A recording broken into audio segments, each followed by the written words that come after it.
Good afternoon, everyone. This is Queenie Clem with Queenie's Book Talk and Reviews, and I am your literary ambassador. And today, I'm going to let my guest introduce himself. Hey everybody, my name is Nolan P. Holloway Jr., aka Mr. Scribe, and you'll find out why Mr. Scribe. And I kind of gave myself that name because I write poetry and been writing since I turned over 50. I'm 62 now, so I've been writing for about 11 to 12 years, and my genre is poetry. Okay. Now, what attracted you to this genre? God-given gift. Never considered myself a writer. Did pretty good in college when I had to, write an essay or do a report, but never considered myself as a writer. At 51, the poetry just started to come. It just was seeing somebody at the time, just wrote them a little simple rhyme poem. That situation didn't work out, forgot about it. And the next thing I know, the words just started to come. And I just either hand wrote them or typed them in Word. And once that initial feeling came, I had like 200 poems and didn't know what to do with them. Different styles, different free verse, anacronyms, haiku, all the different, not all the different styles, but a lot of the different poetic styles. And I saw that, wow, there's just so much that poetry that I didn't know about. So what's the next step? Now that I have all these poems, let people read them. I was always saying, hey, read this, check me out. Oh, no, this is pretty good. Well, how do I know it's really good? Internet. Started looking up poetry groups. Didn't realize that Facebook, at that time, a lot of the other platforms weren't out there like Instagram and all the rest of those. So I just found a group, found one group, it was called Moontown Cafe. And the rules of the group was you post a poem, you have to read two other poems and give feedback, not clicking the like button, but going in and letting the poet know what you felt about the piece. We kept it very friendly. In other words, we weren't going in critiquing, oh, that poem sucked, or you don't know what you're writing. Give constructive feedback. And this one girl, her name is Iris. I'll never forget her because she was the first person who gave me feedback. She gave me really good advice. She's a phenomenal poet, and she gave me really good advice. She said, write outside of yourself. I notice a lot of the poems that you write are introspective. You need to write outside of yourself so people can relate to what your experience is. You can have an experience to be introspective, but if you share it in a certain way, somebody will go, you know what? I've been through that same experience, and they'll get drawn into the poem. So continue to write until I found what I feel is my voice. I've been told, hey, you're a philosophical poet because when I read your work, it's like you make me think, you make me take a step back and kind of look at things in a certain way by the way you write. And I've read people on the internet's poetry, obviously the classics, Langston Hughes, Maya Angelou, T.S. Eliot, all over different genres and different times. But one thing I found that if you want to know what was going on at a specific time in history, read the poetry. Okay. What does literary success look like to you? Say that again, please. What does literary success look like to you? Um, Moving people. Yes, I would like the financial part of it. If that ever happens, I'm not going to turn it down. But my what fuels me is I'm a man of faith. I believe in the Almighty God, and since He's gifted me with this, I don't want to keep it to myself. I want to share it. So when people give me feedback, that's a big thing for me. I'll post something on Facebook and get a little bit miffed sometimes when I just get likes. I don't get anybody, wow, Nolan, this was really profound. Or I was going through something and when I read your piece, it really, that's for me is the biggest feedback from me when somebody that I reach out to responds back. Now tell us about your book and give us a synopsis of each one. Okay, I'll start with the first one. It's easy in chronological order. Into My Rotation, a collection of scribes is when I first started writing, and I just wrote the poems. And once a friend of mine that I used to work with said, you know what, you got all these poems. Why don't you write a book? So then I had to go back and go, okay, well, where do these poems, what theme do I come up with? What's the title? I had no idea how to even get started writing a book. But the theme came, prayed about it. And each of the poems, I started to get the clarity that, oh, this particular poem fits this particular aspect of my experience. And then I separated them. So I didn't have chapters, I had rotations. And the way rotation came into the mix, I shoot pool. So back then, every Friday and Saturday, a friend of mine had a pool table. So we go over, bring our cue sticks and play pool. So the verbiage was, what's your rotation for this weekend? Oh, my rotation for Friday is to come and play pool. So the title came into my rotation, a collection of scribes. So my writing come into where I live and see who I am. So come into my rotation, which is within my life experience, so you can get to know a little bit about me. So that's where that concept came from for the first book. And that's basically just a lot of introspective. Some poems are written up outside of myself, but it's broken up into, I call them rotations instead of chapters, because it just came to me. Holy Spirit again. Got the first one is spiritual, because that's where my forefront is at. The second one is introspective, kind of giving you a glimpse of who Nolan Holloway is. Then observational. When I look out into the world, what do I see? Or what do I look at through my eyes, which is kind of going to be similar to the way other people look at the world. And then the last rotation is relationships, whether it be intimate relationship with somebody that I'm seeing, or family, or just people that I know. All different types of relationships. That's basically the synopsis of this book. Second book, even when the first book was being published, I was still writing, so I never stopped. So this book, Journey to the Poetic Light, Illuminations, came about where, again, okay, well, how am I going to title the book? Let me start reading through the poem, and I would read them out loud. So as I started reading through the poetry, it had themes of light, like inner light. What's inside of you, Queenie? What's your inner light? What's your outer luminance? What do you inside yourself give out? Then dimmed, we all get depressed. We all go through sad periods of our lives, whether it's a loss of a loved one, or a relationship didn't work out, or we having issues with family. So that's where the dim part. But knowing that my Redeemer lives and has a victory, I always have to end on an up note, and that's a new light. So what is the new light? The new light is hope. We know that if we're believers, our lives here may be rough, maybe suffering, maybe, but we know if we stay the course, what the reward will be. And we can read about it. The Bible talks about what the next world is going to look like, or how things are going to be through eternity. So new light is where I had to end this book, because always gotta can't be in darkness, gotta be in the light. Now, third book, Life Between the Words, I like jazz, and Hiroshima, or a lot of the different jazz fusion groups, they had a song, Life Between the Music, but I just changed it to Life Between the Words. This book was difficult to write because as the poems was coming out, my brother passed. It'll be seven, no, it'll be, yeah, 7 years since he passed. And then in between that time, my daughter, who I knew, but that was at a whole different situation, we reconnected when she graduated from high school and was about to go to do an internship in New York, and she was tragically killed. And to this day, we really don't know what happened. I was here in Atlanta. She lived in Pennsylvania with her mom. And of course, I went to see our home going and all of that.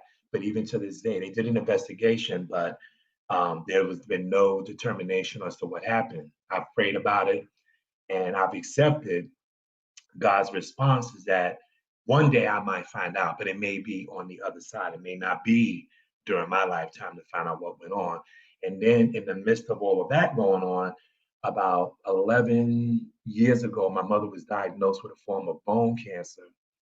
And a few years after that, she developed dementia, and now she's in stage 4 Alzheimer's. As a matter of fact, I went to see her yesterday, and she just looks so different from the mom that I knew. I mean, she's in a stage now, she doesn't know who I am. I mean, she'll speak, but it's not really, it's not coherent speech. She'll just be talking, and I'll just nod and smile, but she did smile at me. And I saw life in her eyes, even though she's at the stage where she's in the last stage, that she's at home hospice now, where my sister, we didn't want to have her put in a facility. That's not something that we wanted to do. So my sister is her primary caregiver, but she has assistance from the hospice nurses. So I went to see her yesterday with COVID, and I live an hour away. It was kind of difficult to get to her, but I have to see it because I don't want to have that regret of that she transitioned. And I may not be there when it happens, but I want to make sure that even if she doesn't know who I am, I'm going to see her because that's the right thing to do.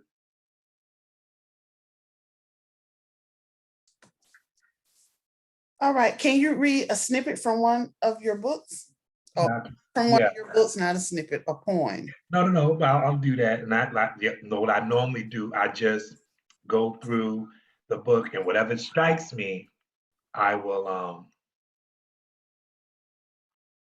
Let me do one with relationships. Normally, I don't do one with the relationships. I'll do one. I'll do this one. It's called Cause to Reason. Strolling through, taking in the sights.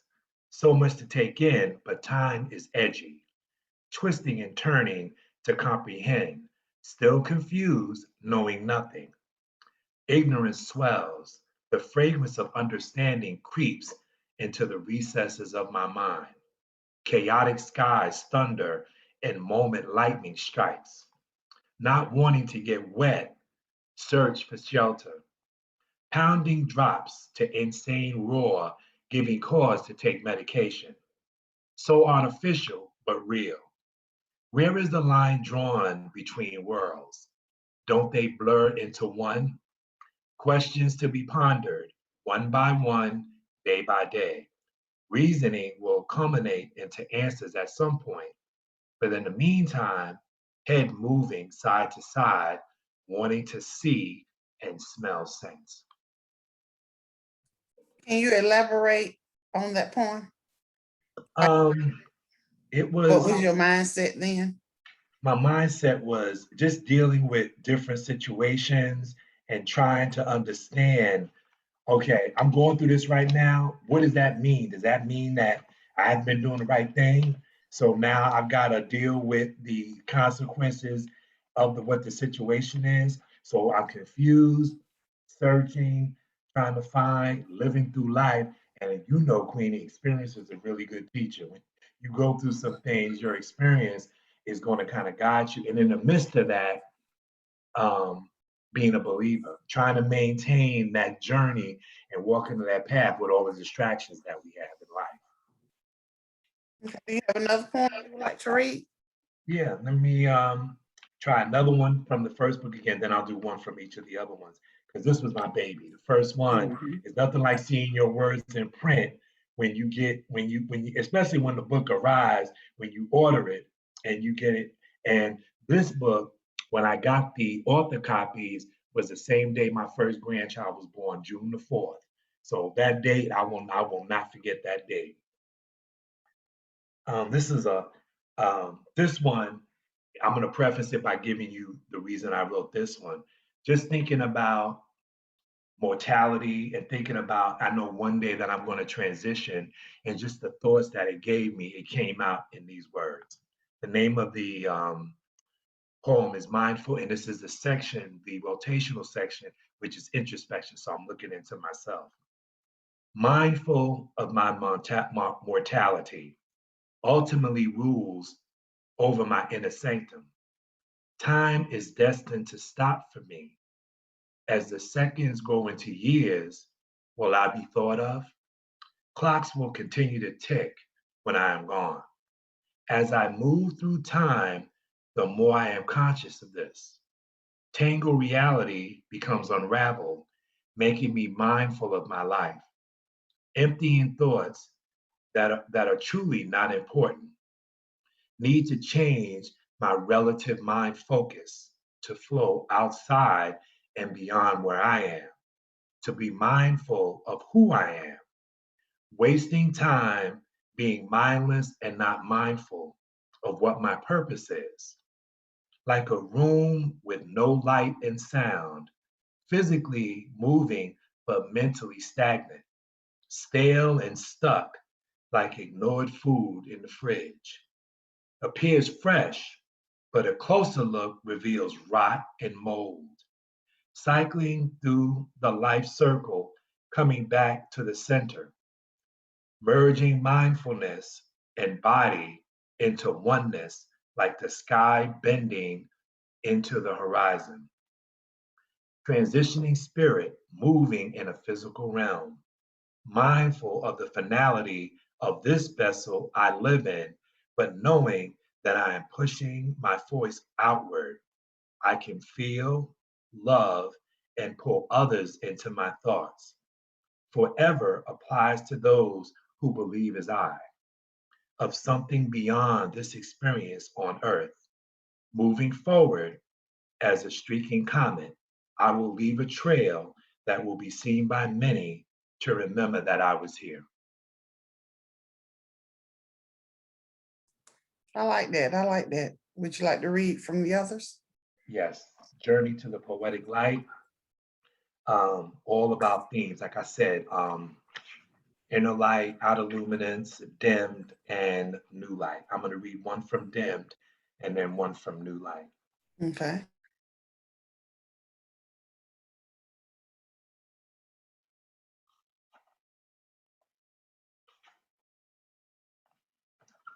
Now, these are poems that I don't know, I didn't write them all at the same time, but when I started to read through them, I noticed that these particular poems fit into this particular chapter, which is dim.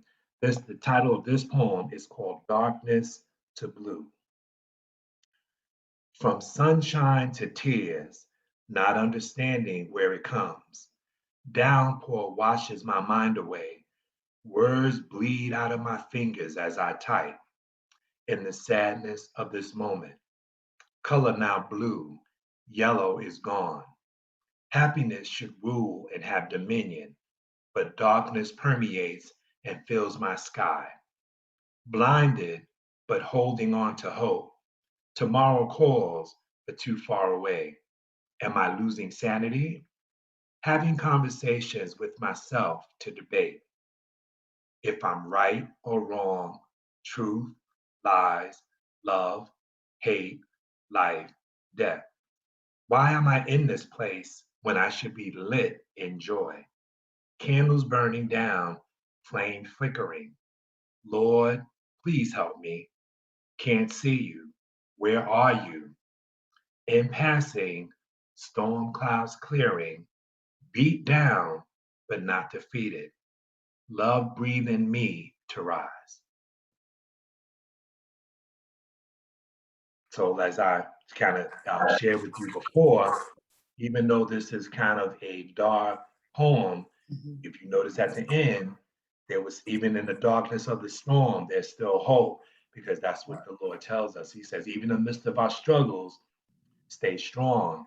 You know, people can see you struggling, like, why is he smiling? Why is he smiling? He's going through because we know who our Father in heaven is, and we know may not be in the moment that we want, but at some point he's going to come and swoop in and take us out of that darkness or that place that we was in. So that's why they always end, and it's something subconscious in me when I'm writing. I'm not thinking about, oh, I gotta end this. I don't think of it that way. It's just how the writing comes out. That's why I know he gifted me with that. Okay. Now I'm going to go into new light. It's more a little bit more uplifting. Okay, here's one. The title of this one is Fall to Rise. Sunlight dimmed to moments no longer remembered. Desired memories, but fading illumination, much too painful. Had basked in the warmth of love, now the bitterness of frozen words that will never be uttered, falling to the ground, shattering. Nothing left to be said, connection has been broken. No defining what has happened, Lady Sun is no more. Had set from the world I knew, never more part of hers. My presence has been utterly erased. Kindred spirits ripped apart by circumstance. Spirit of what was there still exists in me. She took her light back, and now it is hidden from sight. Live now in blindness, and feel the chill of darkness. Not seeing the rising lady sun again, must move to survive and not stand in the night, not thinking thoughts of revenge. I will stay vigilant for the rise of a new lady sun to brighten my sky, to look to a new love for a new sunrise. As you can see, this, well, you shaking your head, so I see you get it. A breakup. A breakup. That's you fall to rise again. That situation you thought would be the one situation that may have dictated is no more. That light has gone out and there's no relighting it. So what I had to do was to step back, understand, and the scheme of things, I may have wanted that, but that's not the way it was to be. So I have to look for a new sunrise and a new light. So that's where that be. I got because I saw you nod while I was reading. So you know exactly what I meant. And that's the type of feedback. Like when I read, if I'm reading in front of an audience or somebody reads my book and then gets back to me in reference to it, that's what I live for as well. While I'm reading it and watching your response, that's the fuel for the creativity. Mhm. Now tell us about the podcast that you do on Sundays on Facebook. Podcast is called The Real Level Up, and where that came from, not from me. Her name is Angie Coleman. We call her Angie from the B, but she's from Birmingham, Alabama. So we have fun with that. She decided a few years ago she was having conversations with friends of hers, like you do with the sisters that you interact with, and just kind of sitting around having coffee or just a group of people having a conversation. And God gave her the message, oh, having an speaking platform where you can reach out to other people. So she came up, she has some different names. This is the newest iteration of it. And I didn't come on until it was now the level up, the real level up. We go to church together. And she had other co-hosts and other things happen, and she's changed platforms. And she just came to me before service one Sunday and said, hey, what would you think about if I asked you to be the co-host on the show? Because we have a male female type dynamic, and I think that would work. I said, sounds good. So I've been doing it now for about 2.5, almost 3 years now. And she comes up with the content. We have a producer that comes up with the guests. It's all faith based. So we keep it real. I mean, we're Christian people. We're not perfect. We're flawed, but we stay out of the political type thing, and we just bring different guests with different things. Financial. We've had guests on health and wellness, um, entertainers, artists, singers, poets, etc. And we just get the guests. We just have a conversation for 3 hours in reference to how their faith worked into what they're doing, what their life purpose is, and just getting them to open up in a conversational way to share with the audience. And so we try to give good content that people, especially with health and wellness. We've had holistic healers on that do the cleansing and the chiropractors and all these different types. And we address a lot of different issues and we give our audience resources to follow up.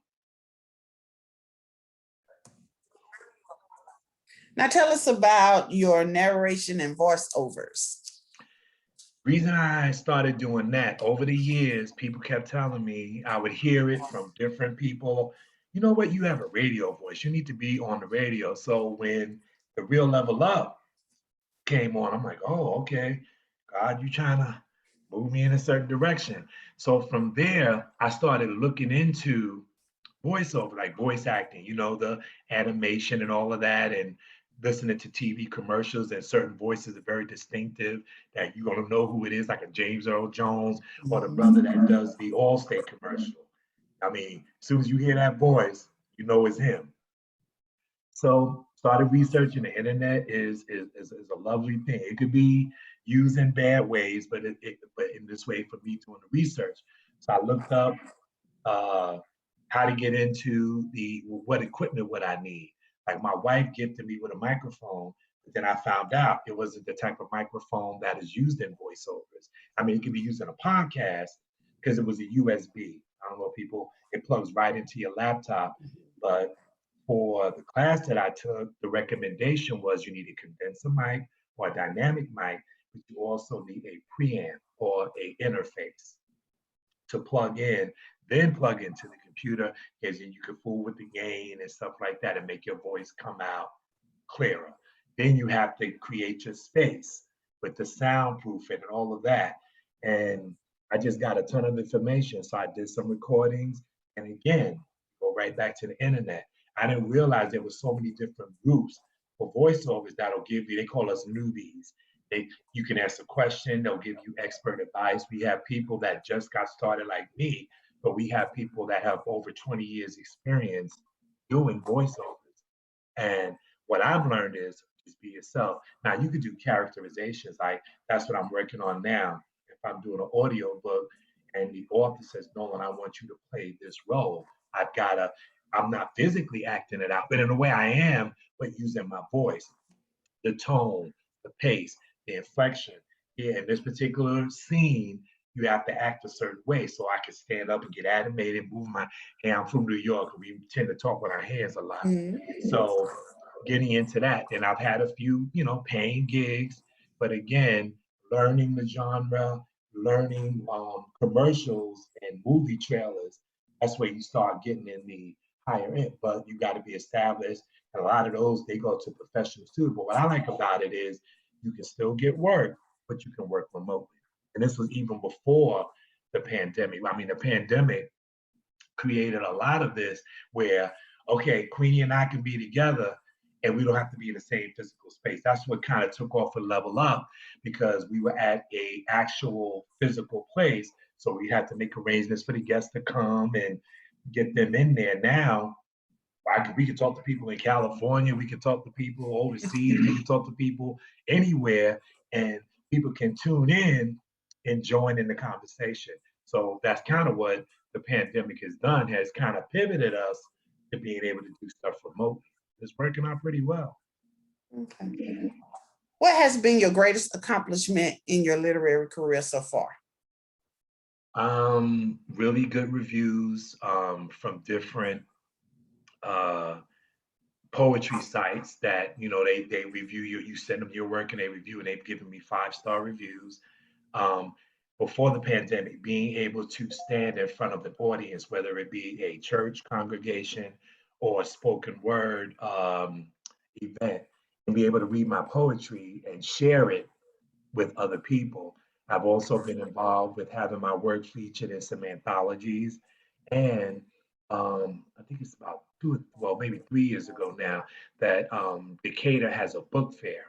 And I want to do more of that now that traveling is starting to open up again, where my books was featured. I got an opportunity to read and do a book signing. So those are the kind of things, getting back into setting up events where I can interact. People can purchase my book or read the book and come back and we can have. My other thing with that is I know that there's book clubs, and I know poetry is kind of a different animal. I mean, people read novels and those type of things and have those particular type of books featured. And I've checked book clubs, and I don't see a lot of, maybe one or two do a poetry book, but most of the ones like urban fiction or some type of novel or those type of things, trying to push that forward and say, well, look, I'm an author of poetry. If you have a book club to read a book of poetry, let's get together so you can pick my brain as to where you were when you wrote that piece of poetry. And I also have a friend of mine who's a crime victim advocate, and she had me on last week and said some of my poetry could help with grief counseling. So I'm thinking that might be the theme for my fourth book, writing poems to help people deal with grief, whether it's a loved one passing away or whether it's she's the mother of a murdered child. So there's and a lot of that grief can go on for years. So I'm working on some new stuff to basically put it in book form that she could possibly use. Okay, we're giving a grief counseling class, and we're going to here's the book that we're going to use too. So maybe have some worksheets and work it into where she can do it as a class and use my book as the material. So I'm working on that as well. What is next for you, and what projects are you currently working on right now? Well, that book I'm currently working on, I'm still writing, and my poetry is moving into a socially conscious realm. But now that she's got me thinking about the grief aspect, I'm going to start praying and thinking about writing poems. Because some of my poems are already out there. Because she read the first book, is where she said she found the poem that helped her, with her grief. So I'll take a look at those and kind of just allow God just to move that pen across the paper and write those. The voiceover genre, just want to get more gigs, just want to put myself and promote myself out there because I know people do drops. They'll do a drop for a certain promo and things like that, and just get that going where I got a steady stream of clients that's using me for that service. So between the two, that should keep me pretty busy. Where can we find you and your books? My website has just been updated, and you can find me. It's real easy to remember. It's my full name, but just my middle initial. It's Nolan Holloway Jr.com for my website. And you can purchase my books off the website. It'll take you to a link where you can purchase the books. You can also purchase my books by typing either my name or the title of the book, Amazon.com. Also, Goodreads is another place where you can order the books as well. And I'm working on, I think the Journey to My Poetic Light is also an ebook format as well. So, trying to keep up with that, Queenie, as you know, trying to get an ebook done, trying to get this and that. But the hard, a lot of people like doing ebooks. A lot, I'm trying to get into that as well. But it's just something about holding the book in your hands. That's the other part of it as well. I understand technology, but that's where you can get in contact with me, or for the books, but also to get in contact with me, there is a area on my website. You can leave your email address. Be me your email address so I can make announcements on my website, upcoming events. If I'm doing a pre-launch on a book, or if you want to know I'm going to be on a Zoom call like this one and different events that I have coming up, you can get all that information by leaving me your email address. And I'm getting ready to get a podcast started as well, just to talk about a few things, not as extensive as yours, because I see the amount of work that you put into having a podcast, but maybe just coming on once a week, sharing some of my thoughts for the week, and trying to get people, not just me, but trying to get people to interact with where are you and where are you in your life journey, and then sharing the word. That's part of what I'm supposed to be doing, is sharing the good news. Okay. Before we close, do you have any other final thoughts or words? Just my final thoughts is we all here on, here for a purpose and a reason. A lot of people don't think that, they don't think they have value. They don't think that they're just existing from day to day. But let me tell you, not trying to preach to anybody. I'm just relating what my experience has been. If you tap in to what God is offering, it'll change your life. And the best way I can explain it is I'm an example of that because of the blessings that he's given me. And the only thing that I can put out there for the people who are listening in today, try them. What do you have to lose but to try them? You've been doing things the way you've been doing them. What's the results? Now, some people may feel that they have a good result, but everybody's got some pain somewhere. And you got that darkness somewhere in your life where you don't share it with anybody, but God knows. So if you want to kind of turn things around and find what your purpose is. That's the whole thing. One of the reasons why we're here is to find what our purpose that he has us here and tap into that, because that'll be your passion. And when you have your passion, it's not work. It's not work at all. Okay, can you show us your books one more time? Yep. My first book, Into My Rotation, a collection of scribes. Second book, light theme poetry, and it's Journey to the Poetic Light Illuminations. You can see it's a road heading off in that journey, but at the end is that sunset. You're gonna get to that light. And the last one, dealing with laws and redemption, is Life Between the Words. So in other words, if you read the poetry in this book, you'll get a glimpse of what my life is, what my life was, is, and what I would like for it to become. Okay. Thank you, Nolan, for coming in today. I really appreciate it. Oh, Queenie, always. You tap into our shows. I'll follow you all the time and see what you're doing. And you and Angela just made a decision to do some things and to share. And I know you walking in your purpose. I can tell just by the type of things that you put out there on social media, you're using it for, I think, a purpose that it should be used for: educating people, encouraging people, and motivating people. Because when I see you, I get inspired, because I'm like, man, I got to start doing some stuff and get busy. Queenie doing this, Queenie doing that. I understand the work involved, trying to shuffle stuff, trying to balance stuff, but you taking upon yourself to make that commitment, and that stands out to me. Say that, hey, if you want to commit to do something, do it, but do it in excellence. So I thank you for motivating me to make sure that I stay on point and be held accountable for what I'm doing. Okay. Thank you so much. You're welcome. This is Queenie Clem with Queenie's Book Talk and Reviews. Happy reading. Bye, y'all. Take care.